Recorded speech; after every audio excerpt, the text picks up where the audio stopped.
The frigid winter winds of 1875 cut through Fairfax Blake like knives as she trudged through the snow-laden streets of Redemption, Wyoming territory.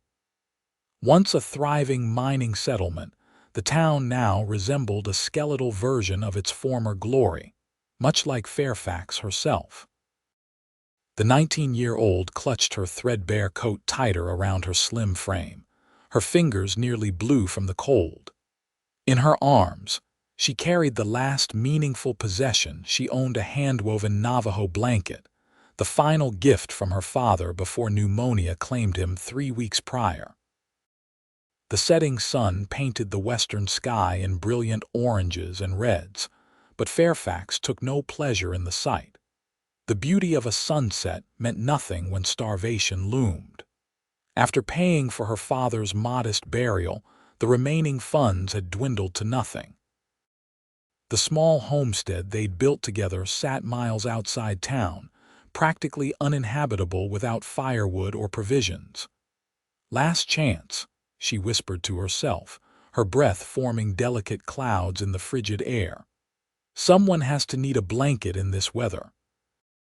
The town's main street featured the standard establishments of any frontier settlement: a general store, saloon, blacksmith, and small hotel.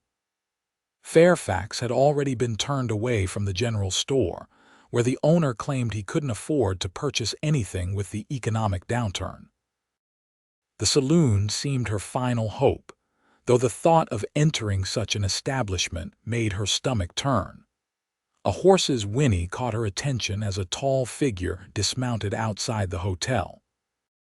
The man moved with the easy grace of someone accustomed to the saddle, his spurs jingling softly with each step. He patted his chestnut stallion's neck before securing the reins to the hitching post. Even from a distance, Fairfax could tell he wasn't a local. His clothes were of good quality, if trail-worn, and he carried himself with quiet confidence. Something about his presence gave her courage. Perhaps a traveler would be more willing to purchase her blanket than the townspeople who had watched her situation deteriorate without offering assistance. Gathering her resolve, Fairfax approached him. "Excuse me, sir," she called, her voice smaller than intended. The man turned, revealing a handsome face partially hidden beneath a well-shaped hat. His eyes, a startling blue against his sun-bronzed skin, widened slightly at her approach. He couldn't have been much older than 25, with a strong jaw shadowed by several days' growth of beard. "Can I help you, miss?" he asked, his voice carrying a slight drawl. Fairfax swallowed hard, fighting back the shame that threatened to overwhelm her. "I was wondering if you might be interested in purchasing this blanket. It's Navajo-made, very warm and in good condition." She held out the colorful woolen item, the geometric pattern still vibrant despite years of use. The man studied her face more intently than the blanket. His gaze took in her hollow cheeks, chapped lips, and the dark circles beneath her eyes. Fairfax felt exposed under his scrutiny and fought the urge to look away. "What's your name?" he asked, his tone gentler than before. "Fairfax Blake, sir." "Fairfax," he repeated as if testing the name. "I'm Yates Sutton." He reached out as if to take the blanket, but instead of examining it, he suddenly unfolded it and draped it around her shoulders, pulling it closed at the front. The sudden warmth was so unexpected that tears sprang to Fairfax's eyes. "You're warm with me," he said quietly, his hand still holding the edges of the blanket. "I'm not in the business of taking necessities from people who need them." "But I need to sell it," Fairfax protested, embarrassment coloring her pale cheeks. "I can't. When did you last eat, Miss Blake?" Yates interrupted, his expression serious. Fairfax hesitated. "Yesterday morning," she admitted. The confession cost her dearly. She'd been raised to be self-sufficient, to never ask for charity. Yates nodded as if her answer confirmed something. "I think we'd better get you a hot meal before we discuss any business." He gestured toward the hotel. "The dining room here serves decent food. Would you join me?" The invitation was so unexpected that Fairfax found herself speechless. Part of her wanted to refuse. Pride had been her constant companion, even as everything else disappeared, but hunger won out. "Thank you, Mr. Sutton. That's very kind." "Yates, please," he corrected with a small smile that transformed his face. "Mr. Sutton was my father, and a far more serious man than I'll ever be." As they entered the hotel, Fairfax felt the stares of the few patrons in the lobby. She knew what they saw: a bedraggled young woman accompanied by a stranger. But Yates seemed oblivious to the attention, guiding her toward the small dining room with a light touch at her elbow. The dining room was mercifully warm, with a crackling fire in the hearth. Only 2 other tables were occupied, and the waitress approached with visible curiosity. "Evening, Marge," Yates said, surprising Fairfax. "Table for 2, please." "You know her," Fairfax whispered as they followed the woman to a table. "Been staying here 3 nights already," he explained. "I make it a point to learn names wherever I go." Once seated, Yates ordered for both of them without consulting the menu: beef stew, fresh bread, and coffee. Fairfax wanted to protest the presumption but found herself too exhausted to care. The coffee arrived first, and she wrapped her cold fingers around the mug gratefully. "Now," Yates said after taking a sip of his own coffee, "suppose you tell me how a young woman like yourself ends up trying to sell her blanket on a night cold enough to freeze the horns off a bull." There was no judgment in his tone, only genuine concern. Perhaps it was that, or perhaps it was simple exhaustion. But Fairfax found herself telling him everything about her father's illness, the mounting debts, the failed crops from the previous summer's drought, and the bleak future she faced alone. "Pa always said never to give up what keeps you warm," she concluded bitterly. "But he never told me what to do when staying warm means going hungry." Yates listened without interrupting, his expression thoughtful. When the food arrived, he waited until Fairfax had taken several bites before speaking again. "I need to be straight with you, Miss Blake. I'm not just passing through redemption. I came here with purpose." Fairfax paused, a spoonful of stew halfway to her mouth. "What purpose?" "I'm looking to buy land. Good land for raising cattle." His eyes held hers. "Land like your father's homestead, perhaps." Understanding dawned on Fairfax. "You're one of them," she said flatly. "The cattle barons sending men to buy up small homesteads." "Not exactly. I work for myself." He leaned forward. "I've saved every penny for 5 years, working other men's herds. Now I'm looking to start my own operation. Nothing grand, just enough to build something I can be proud of." Fairfax's initial distrust wavered. She'd heard stories of the big cattle companies from the East, buying out struggling farmers for pennies on the dollar. But Yates didn't have the polished look of an Eastern businessman's agent. "Why here?" she asked. "Redemption's dying. The mines are played out. Exactly why it's perfect." His eyes lit with enthusiasm. "Land's cheaper here than down in Colorado or east in Nebraska. The railroad's coming through 20 miles south next year. Anyone with cattle to ship will make a good profit. And you're telling me this because you want my father's land." It wasn't a question. Yates nodded. "I do, but I want to make you a fair offer, not take advantage." Fairfax laughed without humor. "Fair? What's fair about losing everything my father worked for? What's fair about starving to honor a dead man's dreams?" Yates countered, then immediately looked contrite. "I'm sorry." That was unkind. They ate in uncomfortable silence for several minutes. The stew was good, rich with vegetables and tender beef, and Fairfax felt strength returning to her limbs with each bite. "I could work the land myself," she said finally, though they both knew it was nearly impossible. A single woman managing a homestead was unheard of, especially with no capital for seed or equipment. You could, Yates agreed, surprising her. But winter's barely started and you're already selling your blanket for food. How will you plant in spring with no seed? How will you survive until harvest? His questions stung precisely because they targeted fears that had kept her awake for weeks. Still, giving up felt like betrayal. I need to think, she said. It's not a decision I can make over dinner with a stranger. Yates nodded. Of course. But at least let me put you up at the hotel tonight. It's too cold for you to head back to your place in the dark. The offer was tempting, a real bed, warmth throughout the night, but Fairfax's pride rebelled. I couldn't accept that. You've already bought me dinner. Consider it an investment in our future business relationship, he said with a smile. Besides, I'd sleep poorly knowing you were out in that cold. Something in his expression made Fairfax's heart beat faster.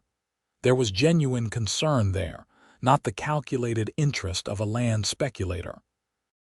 She found herself nodding agreement before she could reconsider.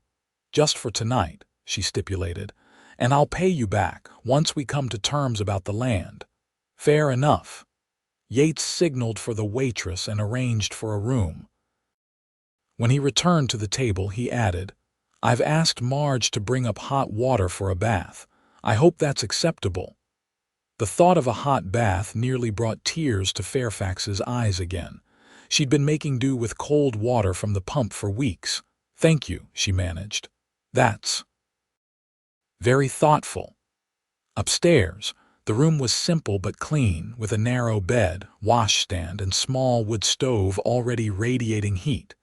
Two young boys brought up a copper tub and several buckets of steaming water while Fairfax stood awkwardly by the window.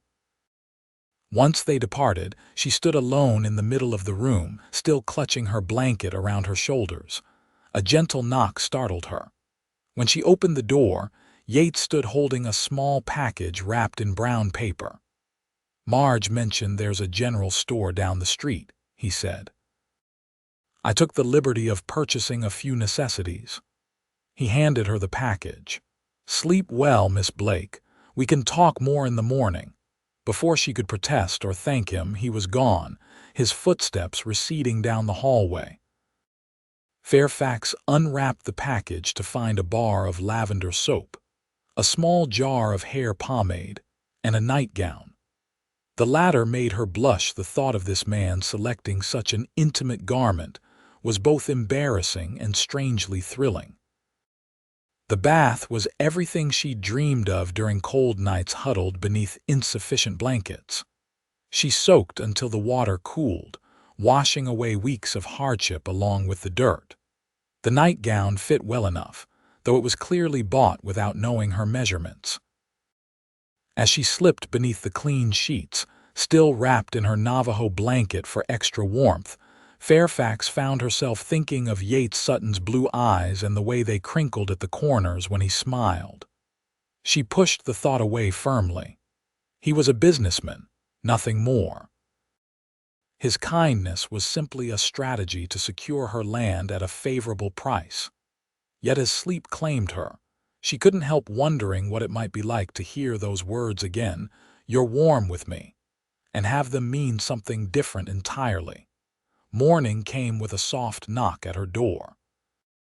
Fairfax, already dressed in yesterday's clothes but feeling refreshed from a night of proper sleep, opened it to find a young maid with a breakfast tray. Mr. Sutton asked this be brought up, madam, the girl explained. He's waiting downstairs whenever you're ready.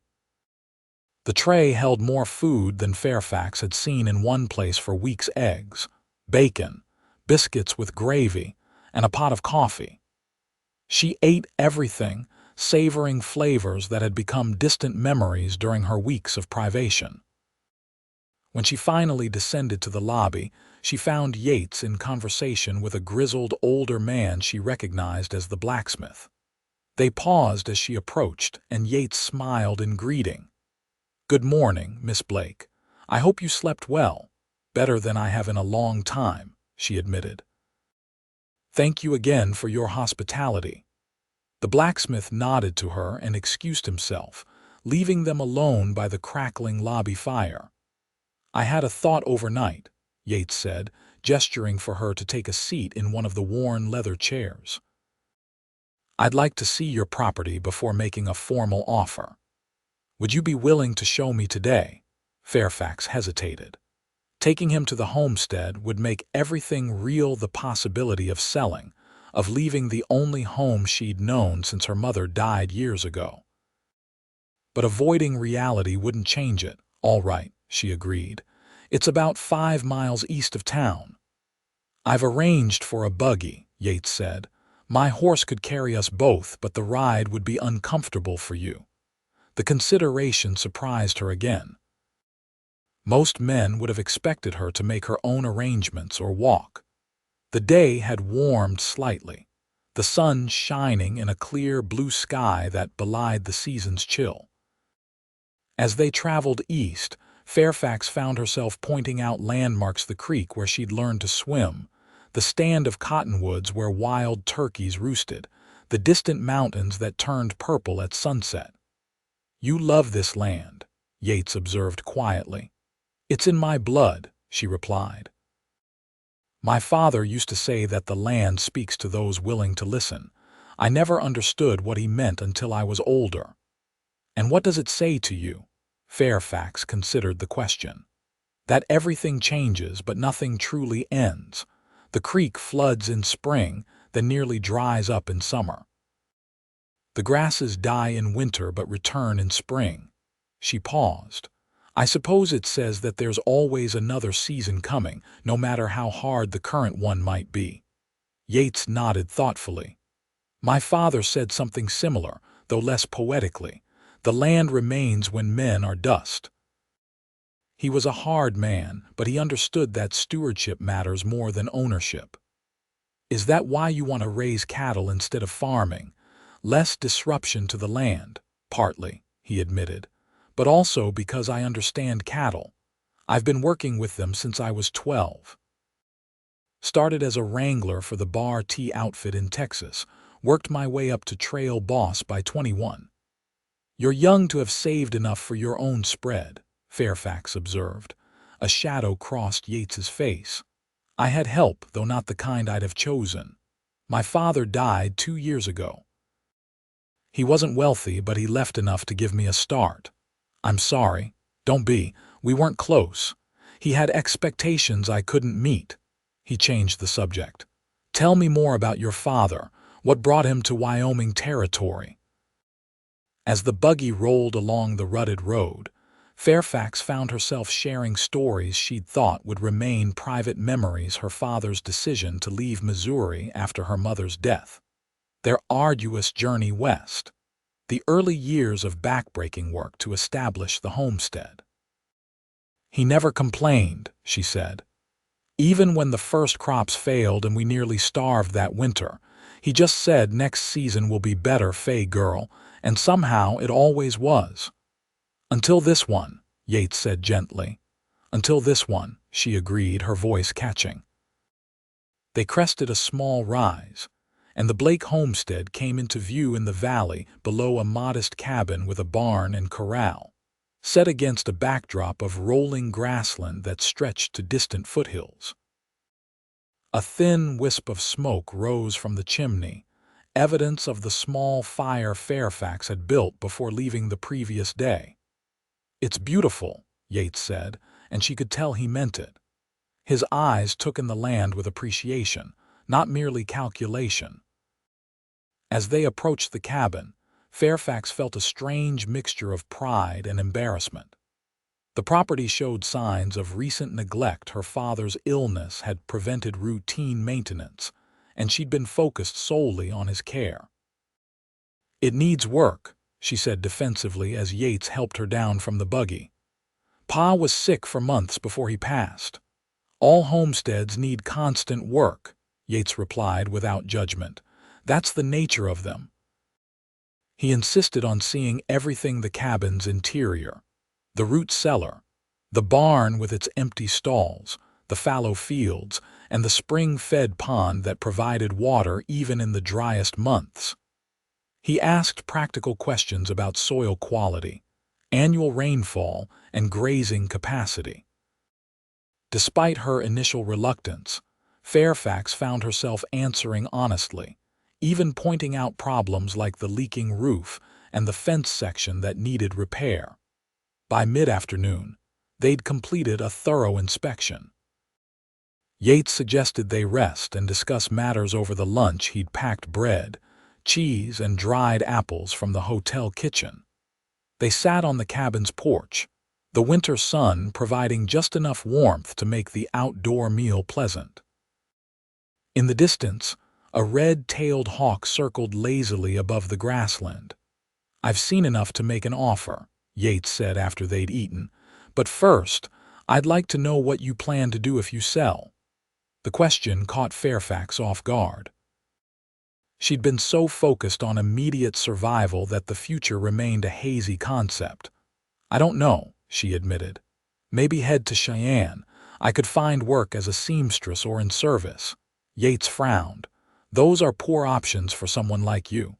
"Someone like me," she echoed, bristling slightly. "A destitute orphan with no prospects, someone who understands the land," he corrected. "Who sees its value beyond dollars and cents." He hesitated, then continued in a rush as if afraid he might lose his nerve. "I have a different proposal. One that might let you keep your connection to this place." Fairfax's heart skipped. "What kind of proposal?" "A partnership of sorts." Yates leaned forward, eyes intent. "I need this land, yes, but I also need someone who knows it, who cares for it. I'm offering to buy a half interest rather than the whole property." "A half interest," Fairfax repeated, confused. "We would own it together, run cattle together." He gestured toward the surrounding landscape. "This land could support a small herd to start, maybe 30, 40 head. With care and luck, we could double that within 2 years." The proposal was so unexpected that Fairfax found herself speechless. Women didn't run cattle operations. They certainly didn't partner with men who weren't family. "That's unusual," she managed finally. "I'm not concerned with usual." Yates's expression was earnest. "I'm concerned with what works. You need money and assistance to keep this land productive. I need land and local knowledge to start my herd. Together, we might both get what we need. Why not just hire me, if you value my knowledge so much?" "Because hired hands leave when better opportunities arise. Partners have reasons to stay and build something lasting." He paused. "And because I suspect you'd refuse to work land that wasn't partly yours." He'd read her correctly, which was unsettling. They'd known each other less than a day, yet he seemed to understand a fundamental truth about her character. "People would talk," she said, though it wasn't her primary concern. "People always talk. The question is whether we care more about their opinions than our own futures." Yates stood and walked to the edge of the porch, looking out over the land. "I'm offering fair value for half the property, enough to pay off any debts and give you operating capital for your share of expenses. We draw up proper legal papers in town. And if it doesn't work, if we disagree on how to run things, then either of us can buy out the other after 1 year." He turned back to face her. "But I don't think it will come to that." His confidence was infectious, but Fairfax hesitated. The arrangement was unorthodox at best, scandalous at worst. Yet the alternative, selling outright and leaving suddenly, seemed unbearable. "I need time to think," she said finally. "Of course." Yates nodded. "But not too long. Winter's deepening, and if we're to prepare for spring calving, we need to begin soon." The "we" hung in the air between them, a possibility that had not existed yesterday. They spent another hour at the homestead, with Fairfax gathering a few personal belongings to take back to town. Yates insisted she stay another night at the hotel while considering his offer, and she was too practically minded to refuse the comfort. The ride back to town was quieter, each lost in thought. As they approached redemption, Fairfax broke the silence. If we did this, and I'm not saying I've decided how would it work. Day to day, I mean. Well, Yates said, seeming pleased by the question, first we'd need to repair the cabin roof and strengthen the corral. Then purchase cattle. I know a man in Laramie with good breeding stock at fair prices. By spring, we'd be ready for calving season. He glanced at her. You'd handle the household and help with the cattle when needed. I'd manage the herd and heavier work. That sounds very domestic, Fairfax observed. It would be, I suppose. Yates smiled slightly. Does that bother you? It should, she admitted. Two unmarried people living and working together. The gossip alone would be vicious. There's a simple solution to that particular problem, he said quietly. Fairfax stared at him, her heart suddenly racing. Are you suggesting what I think you're suggesting? Only as a practical matter, Yates hastened to add, though a flush had risen on his cheeks. A business arrangement with certain social advantages. Marriage as a business arrangement. Fairfax shook her head in disbelief. You're either the most pragmatic man I've ever met or the most peculiar. Possibly both. His smile turned self-deprecating. I'm not a romantic, Miss Blake. My proposal is based on mutual benefit, not emotion. But I do respect you, and I believe we could build something worthwhile together. The town came into view, its buildings stark against the winter landscape. Fairfax felt as though she stood at a crossroads, with one path leading toward security but potential unhappiness, the other toward independence but certain hardship. I'll think on it tonight, she promised as they pulled up outside the hotel. Yates nodded, his expression unreadable. That's all I ask. That evening, alone in her hotel room, Fairfax paced the floor. The practical advantages of Yates's proposal were undeniable. She would retain half ownership of her father's land, while gaining the means to make it productive again. The alternative, selling outright and seeking employment elsewhere, offered far less security. Yet the personal implications gave her pause. Marriage to a virtual stranger, even as a business arrangement, was a profound commitment. What if they discovered they couldn't tolerate each other? What if one developed feelings the other couldn't return? There was also the matter of attraction, which Fairfax reluctantly admitted existed on her part. Yates Sutton was handsome, yes, but more compelling was his quiet confidence and surprising thoughtfulness. The way he'd wrapped her in her own blanket instead of purchasing, it haunted her thoughts. A knock interrupted her ruminations. Opening the door, she found Yates holding a small package. I thought you might need dinner, he explained. The dining room's closed, but Marge saved some chicken and potatoes. The consideration touched her again. Thank you. Would you like to come in? We could discuss your proposal further. He hesitated, clearly weighing propriety against practicality. Perhaps we could talk in the lobby instead. It would be more appropriate. The lobby was deserted at this hour, the fire burned down to glowing embers. They sat in the same chairs as that morning, though the atmosphere between them had changed dramatically. I've been thinking about your offer, Fairfax began after a moment. It's unconventional, but so is my situation. Yates nodded encouragingly. I have questions, though, she continued. Practical ones. Ask anything. If we married, would it be in name only, a paper arrangement? The question embarrassed her, but it needed answering. Yates looked startled, then thoughtful. I hadn't considered specifics, he admitted. My focus was on the land partnership, but marriage is more complicated. Yes, it is, Fairfax agreed dryly. I suppose we would begin as friends and partners, he said slowly.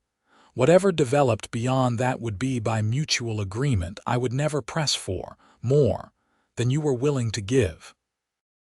His careful wording and evident discomfort were oddly reassuring. A calculating man would have promised romance or, worse, assumed certain rights regardless of her feelings. "And if it doesn't work," she pressed. "The partnership, I mean. The same terms would apply. After 1 year, either could buy out the other." His expression grew serious.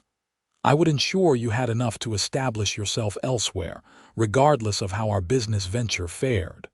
Fairfax studied him in the firelight, trying to discern any hint of deception. Finding none, she made her decision. "I accept your proposal," she said firmly.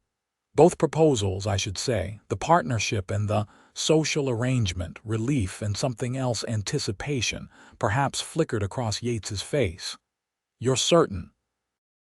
"I don't want you to feel pressured by circumstances." "Circumstances have already done their worst," Fairfax said with unexpected bitterness. "This is my choice, made with clear eyes." She extended her hand. "Partners, Mr. Sutton." He took her hand, his grip warm and solid. "Partners, Miss Blake." A smile touched his lips. "Though I suppose it will soon be Mrs. Sutton." The name sounded strange to Fairfax's ears. She had never expected to marry, certainly not with such calculated deliberation. Yet there was something appealing about the arrangement's honesty, no pretense of romantic love, just mutual respect and shared goals. "When shall we proceed?" she asked, withdrawing her hand with reluctance. "There's a circuit judge due in town tomorrow," Yates replied. "We could speak with him about the partnership agreement and the other matter, then return to the homestead and begin repairs before the next snow." "So soon?" Fairfax hadn't expected such immediacy. "Winter won't wait for us to be ready," Yates said pragmatically. "But if you need more time—" "No," she interrupted. "You're right. Practical matters don't care about our comfort or readiness." She stood, suddenly decisive. "Tomorrow, then. I'll need to purchase a few necessities if I'm to live at the homestead again." Yates reached into his pocket and withdrew a small leather pouch. "Consider this an advance on our partnership," he said, pressing it into her hand. "We'll settle accounts properly with the judge tomorrow."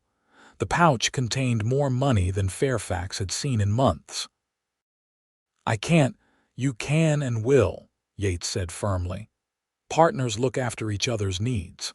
Right now, you need proper supplies. Once we're established, you'll do the same for me when circumstances require." Put that way, it seemed less like charity and more like the practical arrangement he described. Still, Fairfax felt the weight of obligation as she accepted the money. "Thank you," she said simply. "Until tomorrow, then." Sleep proved elusive that night. Fairfax lay awake, alternately convinced she'd made the most sensible decision possible and terrified she'd agreed to a ruinous mistake. By morning, exhaustion had dulled her doubts, replaced by pragmatic determination. The general store opened early, and Fairfax was its first customer. She purchased necessities with careful consideration: warm stockings, sturdy boots, a woolen dress, basic foodstuffs, and household supplies. The shopkeeper, who had refused to buy her blanket days earlier, was suddenly solicitous when she paid in cash. Judge Moreland arrived on the morning stage, a corpulent man with shrewd eyes and a deceptively jovial manner. Yates had already arranged to meet him at the town lawyer's small office. Fairfax joined them there, conscious of curious glances from townsfolk who'd noticed her improved circumstances. The legal matters proved straightforward. The partnership agreement gave each an equal stake in the property and future cattle operation, with provisions for dissolution if necessary. The marriage license required only signatures and a brief ceremony, which the judge performed with businesslike efficiency. "You may kiss your bride," he prompted after pronouncing them husband and wife. Yates looked at Fairfax uncertainly. She gave a slight nod, and he leaned forward to press his lips briefly against hers. The contact lasted only a moment, but it sent an unexpected warmth through her body. "Congratulations, Mrs. Sutton," the judge said, handing her the marriage certificate. "May your union be prosperous and harmonious." By early afternoon, they were heading back to their homestead now in the same buggy, but as legal partners in every sense. Fairfax's purchases filled the back. Along with supplies, Yates had acquired tools, nails, roofing materials, and provisions to last through winter.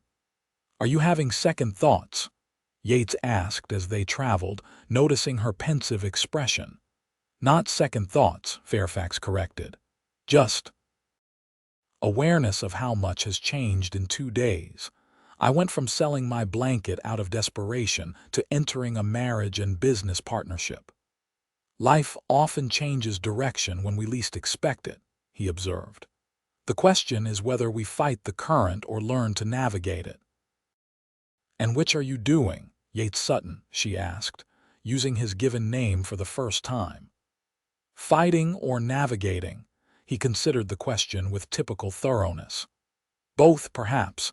I'm fighting against the path others expected me to take, but navigating toward what I believe is possible." He glanced at her. "What about you?" "Survival isn't navigation," Fairfax said. "It's just keeping your head above water until you reach something solid." She paused. "Maybe this partnership is my solid ground. I hope so." "I'll do my best to make it so," he promised, and she believed him. The homestead looked different somehow as they approached, still in need of repair, but no longer a monument to loss. Yates unhitched the horse and led it to the corral while Fairfax carried supplies into the cabin. Inside, she stirred the banked coals and added wood until a cheerful fire blazed. When Yates entered carrying more packages, he stopped in the doorway, watching her arrange her purchases on the table. "What?" she asked, noticing his expression. "Nothing," he said. "Just thinking that the place already looks more like a home with you back in it." The comment, delivered without artifice, made Fairfax blush. "Well, a fire and fresh supplies will do that," she deflected. "There's coffee in that sack if you'd like to make some while I organize these things." They established a working rhythm almost immediately. Yates made coffee while Fairfax arranged her purchases and assessed what else the cabin needed.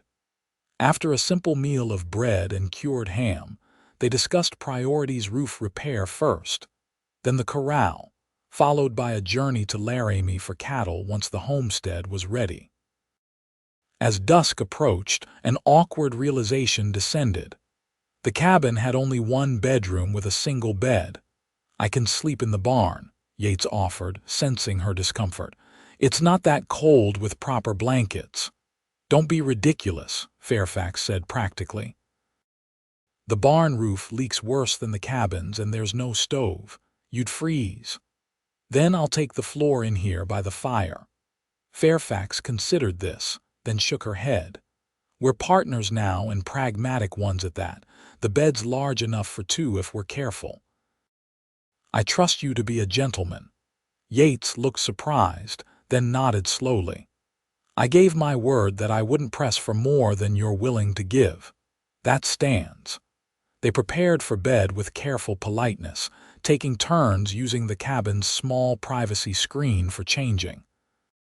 Fairfax donned her new nightgown while Yates changed into clean underclothes and a flannel shirt. When they finally extinguished the lamp and slipped beneath the quilts, they lay rigid as boards, careful not to touch. "This is absurd," Fairfax said after several uncomfortable minutes. "We're behaving like skittish colts."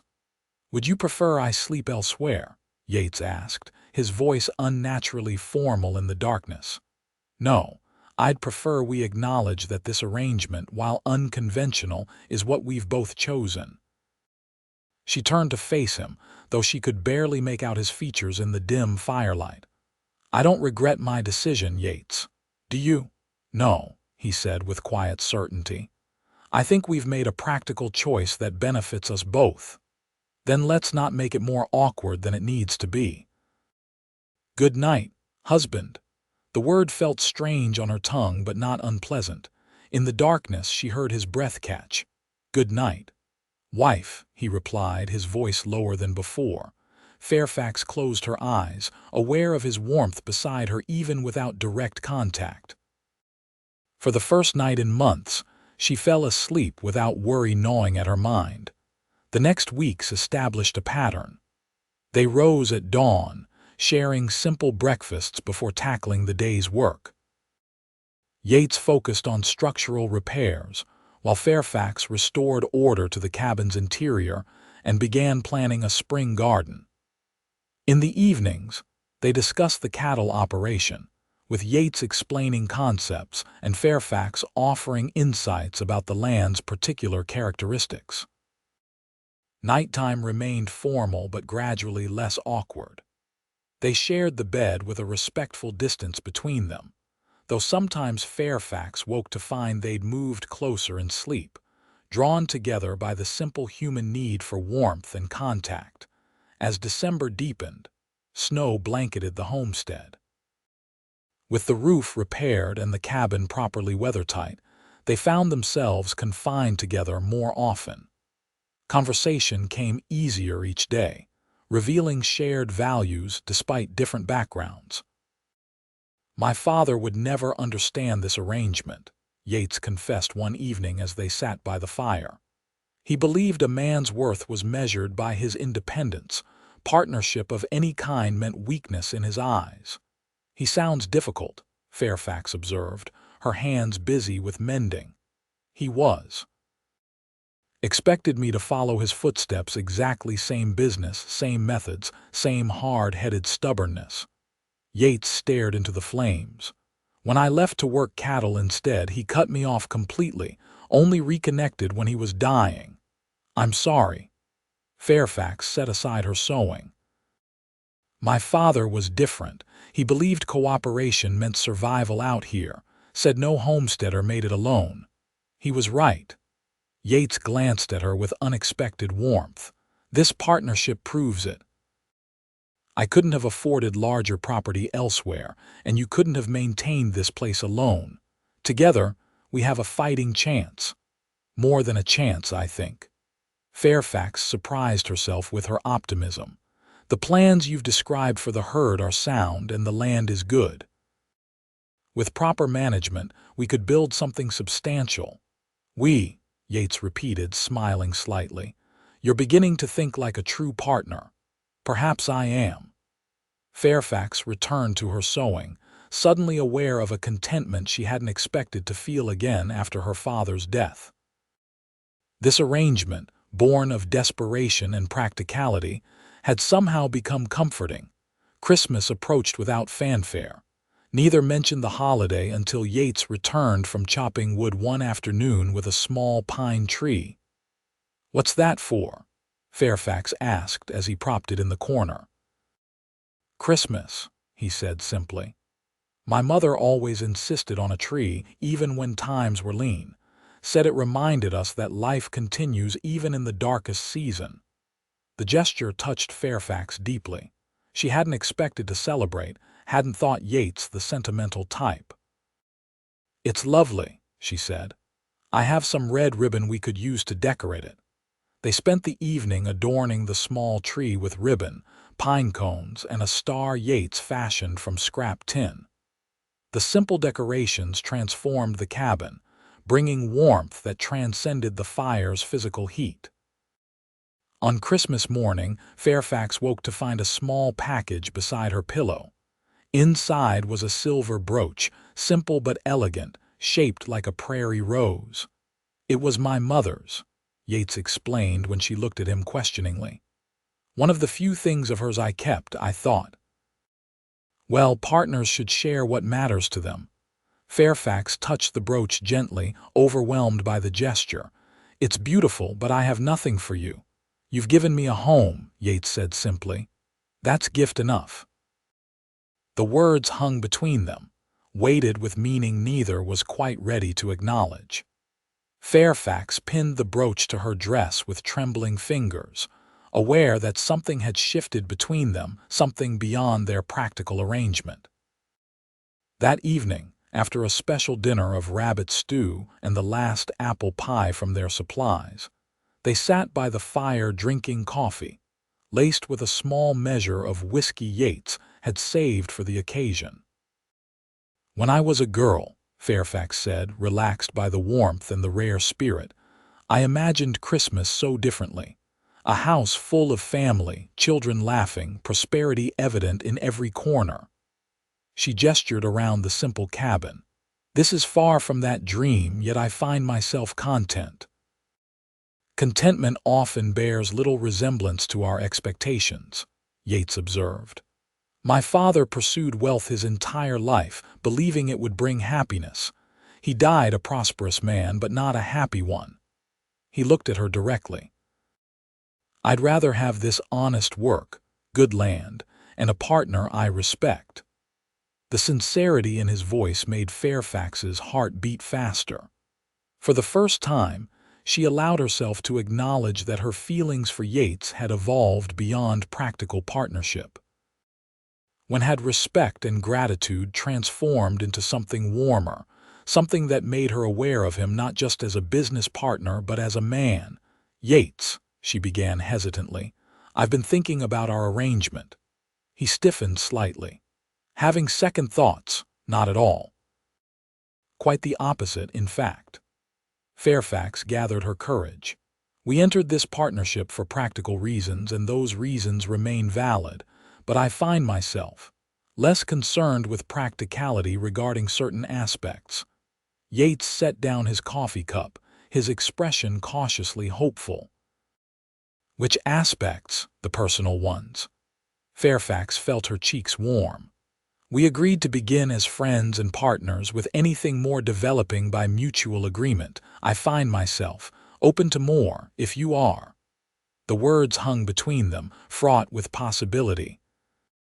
Yates's eyes darkened, and he moved from his chair to kneel beside hers. "I've been hoping you might feel that way," he admitted, taking her hand. "I didn't want to press to make you uncomfortable. But yes, Fairfax, I am very much open to more between us." He leaned forward slowly, giving her time to withdraw if she wished. Instead, Fairfax closed the distance between them, pressing her lips to his with tentative warmth. Unlike their brief, formal kiss at the wedding, this one lingered, deepening as Yates's arms encircled her waist. When they finally parted, both were breathing unevenly. Fairfax rested her forehead against his, suddenly shy despite her boldness moments before. "Perhaps we could consider this a new beginning," she suggested. "Not just business partners, but a true marriage in all aspects." Yates's smile illuminated his entire face. "I would like that very much." That night, they crossed the invisible boundary that had divided the bed since their marriage. In the darkness, they discovered each other with tender exploration, transforming their practical arrangement into something neither had anticipated: a union of genuine affection and desire. Afterward, as Fairfax lay nestled against Yates's chest, his arms wrapped securely around her, she remembered that moment outside the hotel when he'd draped her blanket around her shoulders and said, "You're warm with me." She understood now that he'd meant more than physical warmth. He'd offered security, partnership, and eventually, love. "What are you thinking?" Yates murmured, his breath warm against her hair. "About how a desperate attempt to sell a blanket led me here," she replied. "It seems impossible that so much could change in so little time." "Not impossible," he corrected gently, "just unexpected. The best things often are." Fairfax closed her eyes, content in a way she'd never imagined possible when she'd stood shivering in Redemption's Main Street, her father's blanket clutched in frozen hands. From desperation had come not just survival, but the promise of genuine happiness. January brought heavy snows that isolated the homestead for days at a time. Fairfax and Yates used the enforced confinement to strengthen their new relationship, sharing stories from their pasts and dreams for the future. Physical intimacy became natural between them, no longer constrained by awkwardness or uncertainty. During a brief thaw in late January, Yates made a journey to town for mail and supplies. He returned with exciting news. A rancher in Laramie had agreed to sell them 20 head of prime breeding cattle at a favorable price, with delivery possible by early March if weather permitted. "It's happening," Fairfax said, studying the contract Yates had brought. "Our cattle operation is becoming real." "Our future is becoming real," Yates corrected, pulling her into his arms. "The cattle are just part of it." February passed in a flurry of preparations. They expanded the corral, reinforced the barn, and cleared snow from the best grazing areas. Yates constructed a small office area in one corner of the cabin, where Fairfax established record-keeping systems for their future herd. When March arrived with milder temperatures, they journeyed together to Laramie to finalize the cattle purchase. The 2-day trip marked Fairfax's first venture beyond redemption since her father's death. The growing town impressed her with its bustle and energy. "The railroad's influence," Yates explained as they watched freight wagons unload at a newly constructed warehouse. "Once it reaches closer to redemption, we'll be able to ship cattle directly to eastern markets." The rancher, a grizzled man named McCready, seemed surprised to discover that Yates's partner was a young woman but recovered quickly when Fairfax demonstrated her knowledge of cattle management.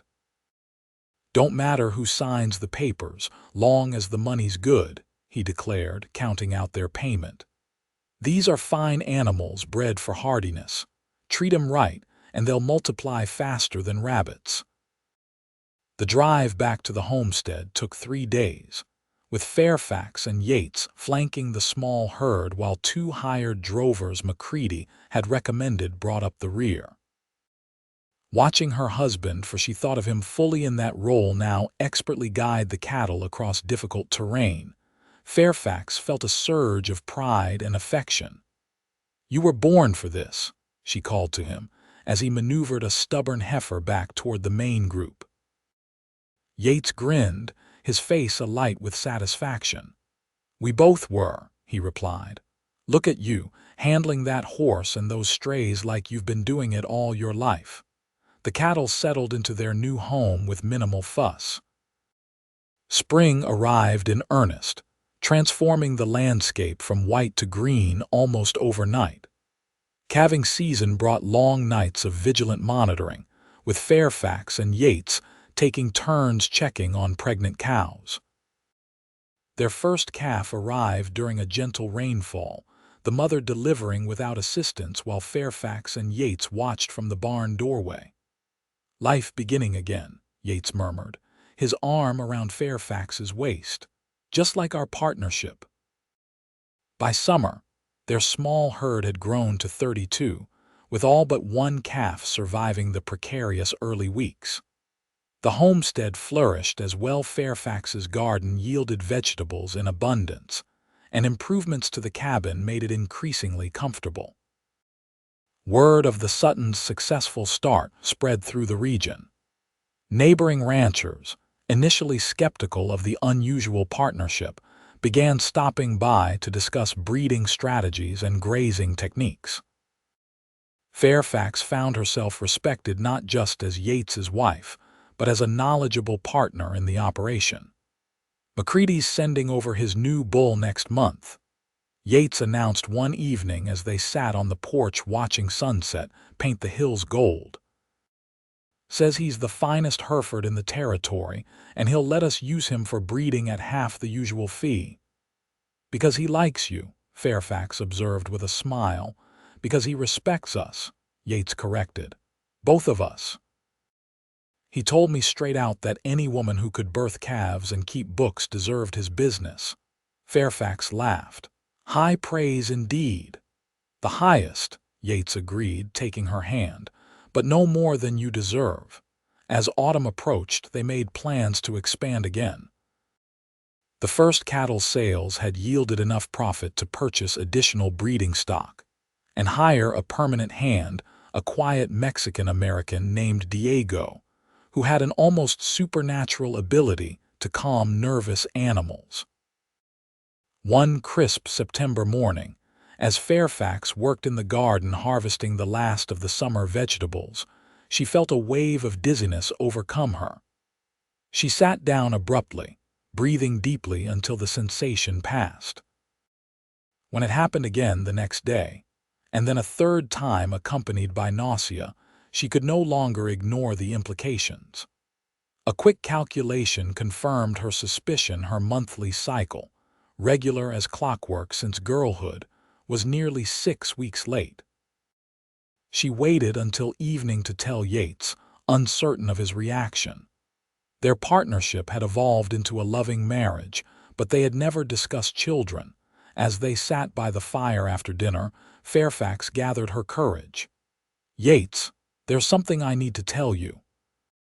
He looked up from the breeding records he'd been reviewing, immediately attentive to the seriousness in her tone. "Is something wrong?" "Not wrong exactly." Fairfax twisted her hands in her lap. "Just unexpected. I believe I'm with child." Yates stared at her for a long moment, his expression unreadable. Then, with deliberate care, he set aside his papers and crossed to kneel before her chair. "A child," he repeated, his voice thick with emotion. "Our child." "Yes." Fairfax searched his face anxiously. "I know we never discussed this possibility." Her words were cut off as Yates pulled her into a fierce embrace.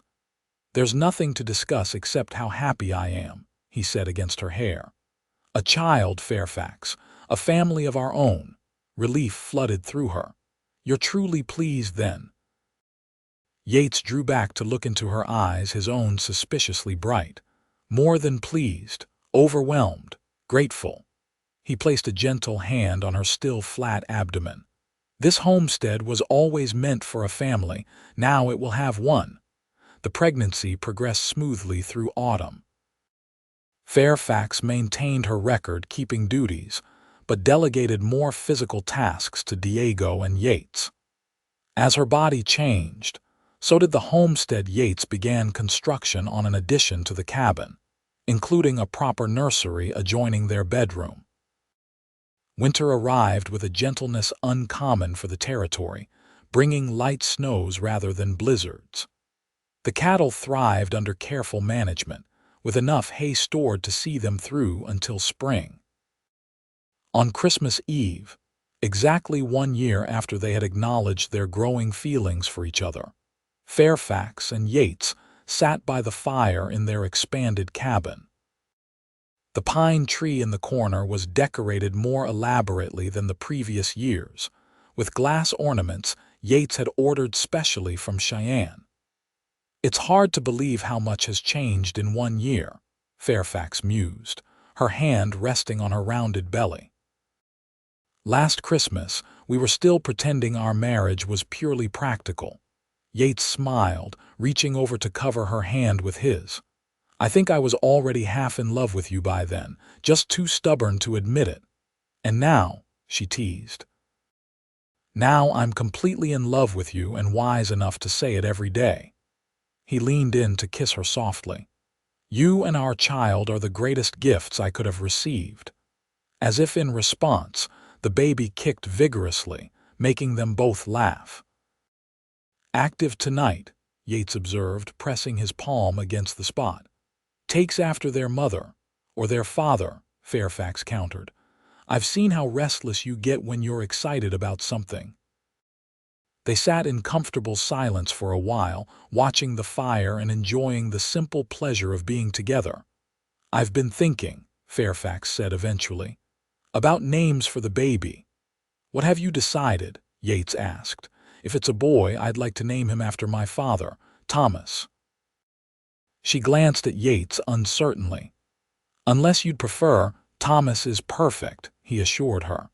"And if it's a girl, Eleanor, after your mother, you speak of her with such affection, I think she must have been a remarkable woman." Emotion flickered across Yates's face. "She would be honored," he said softly, "and I am deeply touched by your suggestion." The baby, a healthy boy they named Thomas James Sutton, arrived in late February during a gentle snowfall. The birth was difficult but uncomplicated, with a midwife from town assisting. When Yates was finally allowed into the bedroom, he found Fairfax propped against pillows, cradling their son wrapped in the Navajo blanket she had once tried to sell. "He's perfect," Yates whispered, perching carefully on the bed's edge to examine the tiny, red-faced infant. "He has your chin," Fairfax observed, exhausted but radiant. "And your strength," Yates countered, brushing a strand of hair from her damp forehead. "Thank you for this gift, Fairfax, for everything." As spring returned to the homestead, life settled into a new rhythm centered around Thomas's needs and the expanding cattle operation. The railroad had indeed come closer, making transport to markets more efficient. Yates and Fairfax reinvested their growing profits, gradually building the herd toward their goal of 100 head. On a warm June evening, they sat on the porch watching the sunset, Thomas sleeping peacefully in Fairfax's arms. The Navajo blanket was draped around both of them, protection against the slight evening chill. "I was thinking today about the first time we met," Yates said, his gaze on the distant hills. "You standing there in the snow, offering to sell that blanket." "I was desperate," Fairfax acknowledged without shame, "and freezing. And I wrapped you in it instead," Yates continued. "Do you remember what I said?" Fairfax smiled at the memory. "You're warm with me," she quoted softly. "I meant it literally then," Yates said, turning to look at her. "Just offering shelter from the cold. But now I understand it was a promise of sorts, that together we would never lack for warmth, physical, emotional, spiritual." "A promise you've kept," Fairfax observed, leaning against his shoulder. "I never imagined, that day in redemption, that I would find not just security but genuine happiness. From desperation to contentment," Yates mused. "Not a bad journey for 18 months."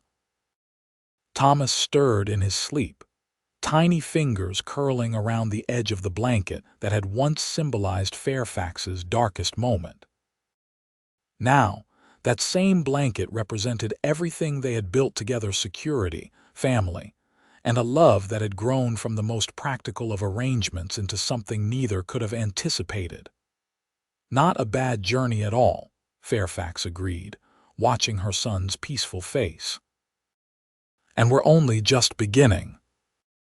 As darkness settled over the homestead, stars emerging in the vast Wyoming sky, Yates wrapped his arm around his wife and son, completing the circle of warmth that had begun that cold day when a desperate young woman had offered her last possession for sale, and a thoughtful cowboy had seen not an opportunity for advantage, but a chance to offer genuine kindness. In the distance, cattle lowed softly as they settled for the night, secure in their pasture. Inside the cabin, a lamp burned in the window, a beacon of home and hearth. And on the porch, a family created from necessity but sustained by love watched the night descend, warm together in all the ways that truly mattered.